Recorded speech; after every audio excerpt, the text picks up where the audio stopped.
வணக்கம் எல்லாருக்கும். இன்றைக்கு நான் வந்து மட்டன் பிரியாணி செய்து காட்ட போகிறேன். இந்த சப்ஸ்கிரைபர் ஒரு ஆள் வந்து கேட்டிருந்தார், அவருக்காகத்தான் இந்த வீடியோ. மட்டன் பிரியாணிக்கு எப்போவுமே பசுமதி ரைஸ் எடுத்தீங்கன்னா நல்லா இருக்கும். பிரியாணிக்கு எப்போவுமே பசுமதி ரைஸ் தான் சூப்பராக இருக்கும். நான் வந்து 4 கப் ரைஸ் எடுத்திருக்கிறேன். உங்களுக்கு எந்த அளவு தேவையோ அது எடுத்துக்கொள்ளுங்க. எடுத்துட்டு 3-4 தரம் வந்து அரிசியை கழுவி அந்த தண்ணியெல்லாம் நல்லா வடிகட்டிட்டு கொஞ்ச நேரம் அப்படியே ரைஸை வந்து ஊற விட்டுறலாம்.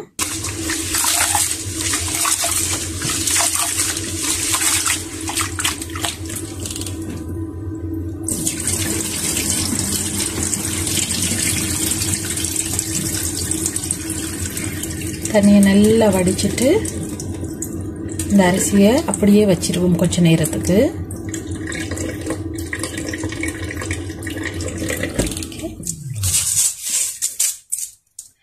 நாலஞ்சு தரம் கழுவி கொள்ளுங்க அரிசியை. அரிசி ரெடி. அடுத்து வந்து தண்ணி கொதிக்க வச்சிருக்கிறேன் நான். இப்போ அரிசி ஒரு முறையும் நல்லா நிறைய தண்ணி விட்டுக்கோங்க. தண்ணி வந்து அளவண்டி இல்லை, நாங்கள் இந்த அரிசியை பிறகு வடிச்செடுக்க தானே போகிறோம். நிறைய தண்ணி விட்டுட்டு அதில் வந்து சீரகம் கொஞ்சம், ஏலக்காய், பட்டை, கிராம்பு, பிரியாணி லீஃப், கொரியண்டர், மின்ட் எல்லாம் போட்டு தண்ணியை நல்லா கொதிக்க விடுங்க. உப்பும் நல்லா நிறைய போட்டுக்கொள்ளுங்க. தண்ணி நல்லா கொதித்த பிறகு கொஞ்சம் நெய்யும் விட்டுருக்குறேன்னா ஏண்டா அப்போ தான் அரிசி ஒட்டாமல் இருக்கும். அதனால் தண்ணி நல்லா கொதித்த பிறகு நாங்கள் கழுவி வச்சிருக்கிற அரிசியை இதுக்குள்ள வந்து போட்டு ஒரு ஹாஃப் குக்கில் எடுக்க விடும். தண்ணி கொதிக்கட்டுக்கும். இப்போ பாருங்க, இப்போ தண்ணி நல்லா கொதிச்சிட்டுது. இப்போ நாங்கள் அரிசி அந்த தண்ணிக்குள்ள போட வேணும். பார்த்து மெதுவாக போட்டுக்கோங்க. கை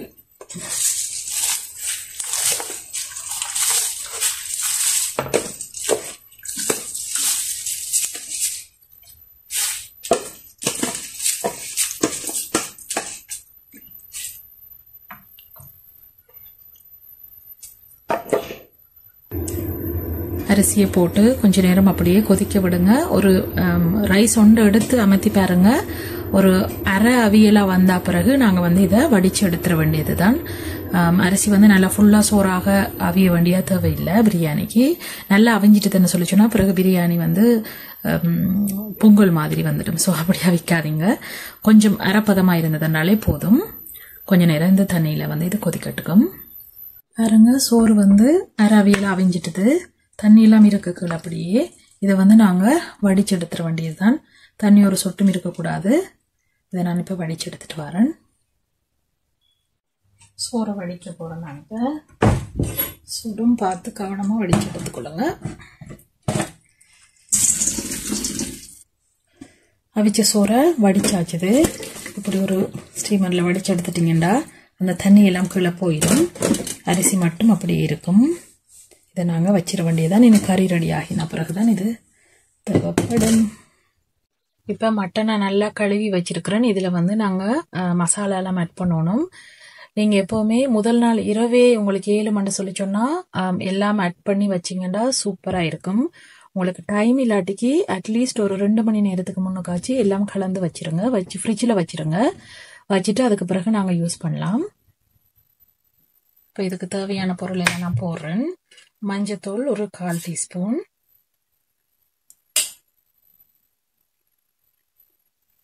மிளகாத்தூள் ஒரு 2 இல்லாட்டிக்கு 3 ஸ்பூன் போடுறேன். மிளகாத்தூளோட உரப்பை பொறுத்து போட்டுக்கொள்ளுங்க. நான் வந்து எப்போவுமே பிரியாணிக்கு மசாலா தூள் தான் கூட போடுறது. என்ன அது போட்டால் தான் நல்ல டேஸ்டாக இருக்கும், எனக்கு பிடிக்கும். ஸோ நான் வந்து 3 ஸ்பூன் போடுறேன். அடுத்து வந்து இது பிரியாணிக்காகவே பவுடர் பண்ணி வச்சிருந்த தூள் உண்டு. கிராம்பு, பட்டை, ஏலக்காய் 3ம் சேர்ந்த பவுடர். பிரியாணிக்கு நல்ல வாசமாக இருக்கும் பிரியாணி பவுடர். அது ஒரு 1/2 டீஸ்பூன் போட்டிருக்கிறேன். கடையில் வாங்கி போடாமல் நீங்களே செய்து எல்லாம் போட்டிங்கன்னு சொல்லி சொன்னால் ஹெல்த்தியாகவும் இருக்கும், சூப்பர் டேஸ்டாகவும் இருக்கும். ஸோ உப்பு தேவையான அளவு. இதோட சேர்த்து தயிரும் விடணும். ஸோ நான் வந்து தயிரும் போட்டுக்கொள்கிறேன். இப்போ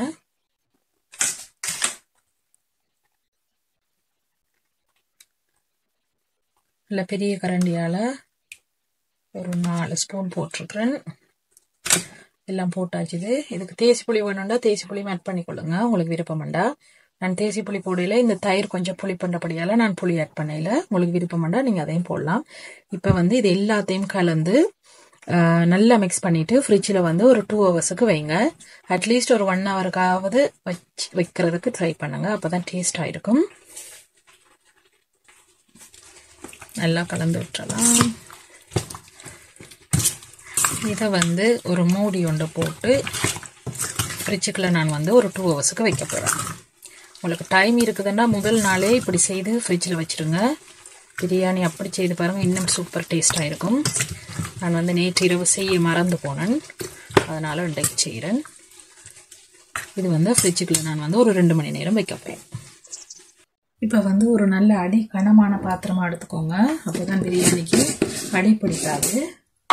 சட்டி சூடாகின உடனே நான் வந்து தேங்காய் எண்ணெய் விடுறேன். உங்களுக்கு என்ன ஆயில் விருப்பமோ அதை நீங்கள் யூஸ் பண்ணுற ஆயிலை நீங்கள் போட்டுக்கோங்க.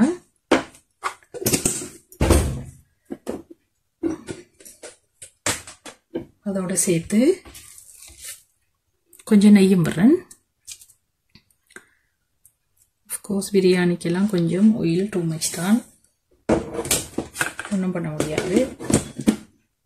எப்பவும் சாப்பிடாதீங்க, இப்போ வாட்சி இருந்துட்டு சாப்பிடுங்க. ஓகே, எண்ணெய் சூடாகட்டுக்கும். எண்ணெய் சூடாகின உடனே இதுக்கு கொஞ்சம் நாங்கள் வாசனை திரவியம் போடணும். அரிசியிலையும் போட்டிருக்கிறோம் தான், பட் இருந்தாலும் கறிக்கும் போட்டால் தான் நல்லா இருக்கும்.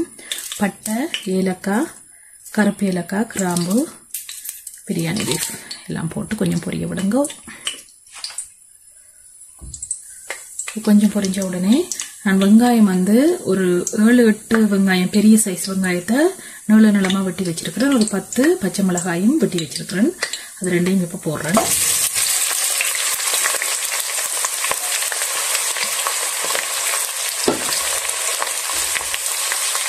இதோட சேர்த்து உப்பு கொஞ்சம் போடுறேன், ஏனெண்டா வெங்காயம் கொஞ்சம் டக்குன்னு வதங்குறதுக்கு. இப்போ இந்த வெங்காயத்தை நல்லா பொன்னிறமாக வறுத்தெடுக்க வேண்டியதை நல்லா பொரிஞ்சு வர வேணும். வெங்காயத்தை நீங்கள் எவ்வளோக்கு எவ்வளோ வதக்குறீங்களோ அப்போ தான் பிரியாணி டேஸ்டாக இருக்கும். அவசரப்பட்டு கறி இதுக்குள்ள போட்டுறாதீங்க. வெங்காயம் நல்லா பொரிஞ்சு வரணும்.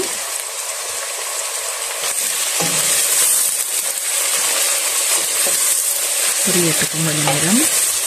எப்போவுமே சமையலுக்கு, அதுவும் ஸ்பெஷலி பிரியாணிக்கு பொறுமை முக்கியம். பொறுமை இருக்கிறாங்க மட்டும் சமையல் பிரியாணி.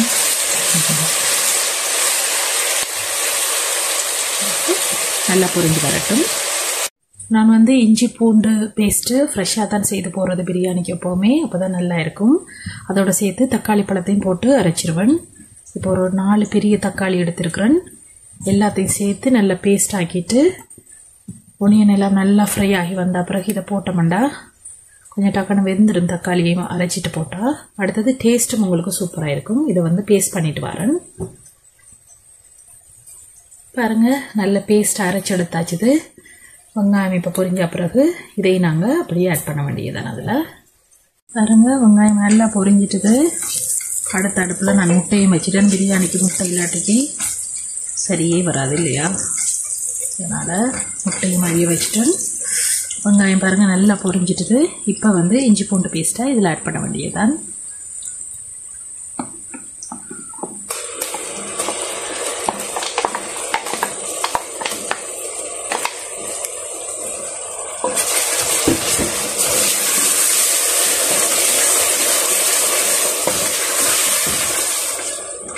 இப்போ இந்த இஞ்சி பூண்டு தக்காளி பேஸ்ட்டும் வந்து நல்லா வதங்கி மேலே ஒயிலெல்லாம் திரண்டு வரும். அதுவரையும் நாங்கள் இதையும் மெதுவாக வதக்கி எடுக்க வேணும். பாருங்க, வெங்காயம் நல்லா வதங்கி தக்காளி எல்லாமும் நல்லா வதங்கி மேலே எண்ணெயெல்லாம் திரண்டு வர ஆரம்பிக்கிட்டது. இப்போ நாங்கள் இறைச்சியை வந்து இதில் ஆட் பண்ண வேண்டியதுதான். பாருங்க, நல்லா வெந்துட்டுது. இது ஒன்றொன்றையும் போட்டு நாங்கள் மெதுவாக வதக்கி எடுக்க வேணும். அப்போ தான் வந்து பிரியாணி டேஸ்டாக இருக்கும். அவசரப்பட்டு எல்லாத்தையும் உண்டாயெல்லாம் போட்டு எல்லாம் செய்து விட்டுட்டிங்கன்னா டேஸ்ட் வந்து கொஞ்சம் பெரிய நல்லா இருக்காது. நான் வந்து இதில் இறைச்சி போடுறதுக்கு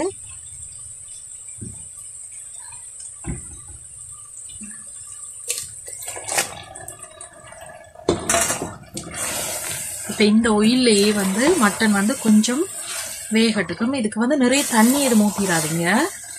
ஏன்னா நாங்கள் தம் போட போகிறோம் தானே. தம் போடைக்கில் வந்து மட்டன் உங்களுக்கு நல்லா அவிஞ்சிரும். அதனால் தண்ணி விடாதீங்க. இந்த கிரைண்டரை கழுவி வச்சிருக்கிறேன் ஒரு கொஞ்சம் தண்ணி, அந்த தண்ணியோட சேர்த்து இப்போ இந்த சட்டியையும் கழுவிட்டு அந்த தண்ணியை மட்டும்தான் நான் வந்து விடுவேன். அதுக்கு மேலதிகமாக தண்ணி ஊற்ற மாட்டேன். ஸோ இந்த ஆயிலில் வந்து மட்டன் வந்து நல்லா கொஞ்சம் பொரிஞ்சு வரட்டும். நான் மூடி இதை வச்சிருவேன். இப்போ பாருங்க, மட்டனுக்கு தண்ணி ஊற்றவே இல்லை. ஊற்றாமலே மட்டன் அந்த ஆயிலையே வந்து வதங்குறதுக்கு விட்டுனா. இப்போ வந்து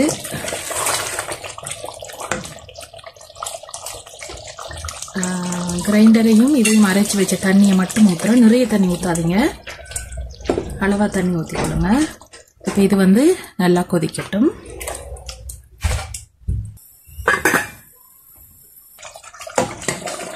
பாருங்க, கறி சூப்பராக ரெடி ஆகிடுது பிரியாணிக்கு. இப்போ வந்து இந்த கறியிலேருந்து நான் பாதியை எடுத்து வச்சிருவேன். ஏனெண்டா லேயராக தான் நான் வந்து ரைஸை போட்டு தம் போடுறது. அப்போ இதுக்கு பாதி கறியை நான் இப்போ எடுக்க போகிறேன்னா.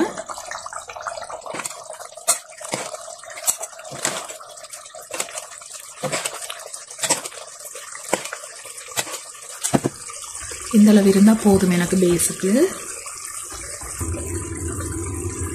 இப்போ நாங்கள் ரைஸ் இதுக்கு மேலே போட வேணும். கொஞ்சம் மீன் போடுறேன்.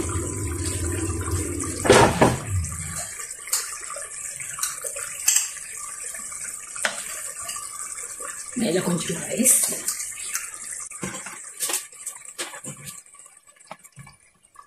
அடுப்பை நல்லா சிம்மில் வச்சிருங்க.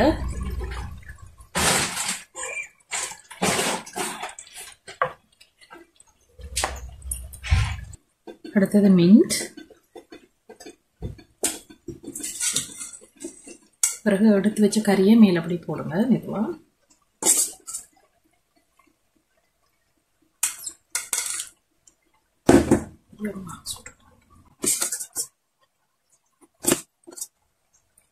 அடுத்தது இதுக்கு மேலே இப்போ திருப்பி ரைஸை போட வேணும்.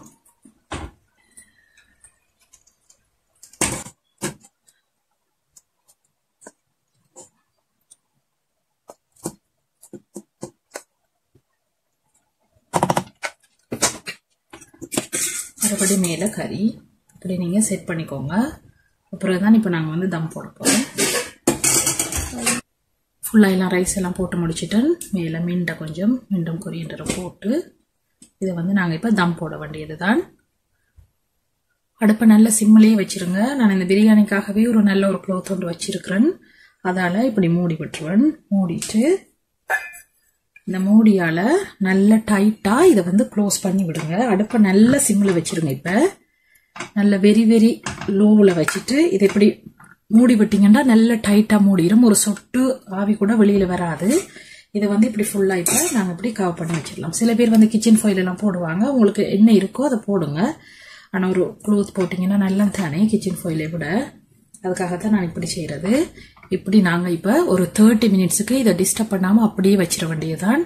வச்சுட்டு அதுக்கு பிறகும் உடனே ஓப்பன் பண்ணாதீங்க. 15 நிமிஷம் கழிச்சு ஓப்பன் பண்ணுங்க. சூப்பரான மட்டன் பிரியாணி ரெடி ஆயிரும். நான் இதை வேற இப்போ இனி டிஸ்டர்ப் பண்ண போகிறது இல்லை. ½ அன் ஹவருக்கு அப்படியே விட்டுற போகிறேன். பிறகு நான் ஓப்பன் பண்ணி காட்டுறேன். நான் வந்து ½ அன் ஹவர்லேருந்து ஒரு 40 மினிட்ஸுக்கு அடுப்பை வெரி லோவில் வச்சு அடுப்பில் அப்படியே வச்சுருந்தேன். வச்சுட்டு ½ அன் ஹவருக்கு மேலே நான் இதை ஓப்பன் பண்ணவே இல்லை. இப்போ தான் ஓப்பன் பண்ண போகிறேன். பாருங்க, நல்லா டைட்டாக இருக்கும்.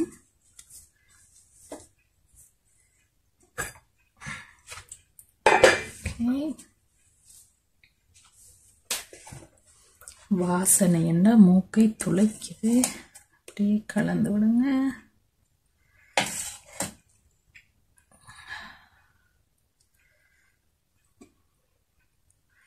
பாருங்க, இப்படியே உதிரியா இருக்குண்டு. கொஞ்சம் இதை மிக்ஸ் பண்ணி விடணும். இதை மிக்ஸ் பண்ணிட்டு காட்டுறேன் உங்களுக்கு. அன்னைக்கு கொஞ்சம் தொட்டு கொள்றதுக்கு இப்போ வந்து ஒனியன் கொஞ்சம் போடுறேன். ரெட் ஒனியனாக இருந்தால் நல்லா இருக்கும். குக்கும்பரும் கொஞ்சம் மிண்டும் பச்சை மிளகாயும் இப்போ உங்களுக்கு தேவையான அளவு தயிரை போட்டுக்கோங்க.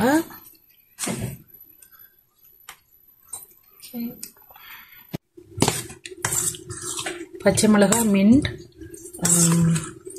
ரெட் ஆனியன் போட்டு கியூக்கம்பரும் போட்டிருக்க கொஞ்சம். இப்போ வந்து உப்பு தேவையான அளவு, அதோடு சேர்த்து கொஞ்சம் மிளகும் சீரகத்தையும் இப்போ தூள் பண்ணினது அதையும் கொஞ்சம் போட்டுட்டு எல்லாம் மிக்ஸ் பண்ணி விட்டால் சரி.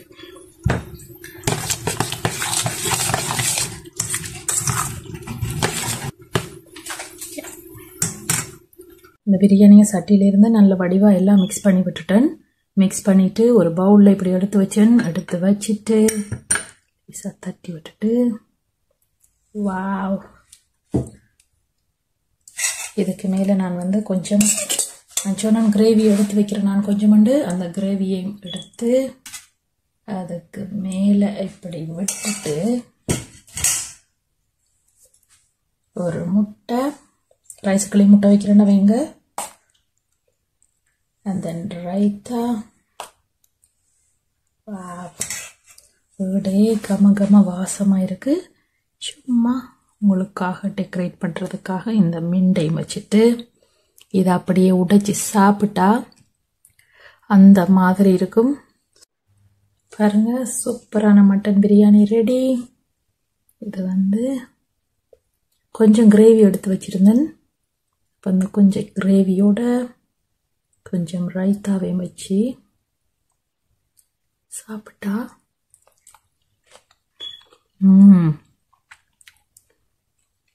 அவ்வளோ டேஸ்டாக இருக்கு மக்களே. Super taste, very yummy. வீடு ஃபுல்லாக வாசமாக இருக்குது. நீங்களும் ட்ரை பண்ணி பாருங்கள். உங்களுக்கு இந்த வீடியோ பிடிச்சிருக்குமான்னு நம்புகிறேன். அடுத்த வீடியோவில் சந்திப்போம். எனக்கு நல்லா பசிக்குது, சாப்பிட போகிறேன். பாய்.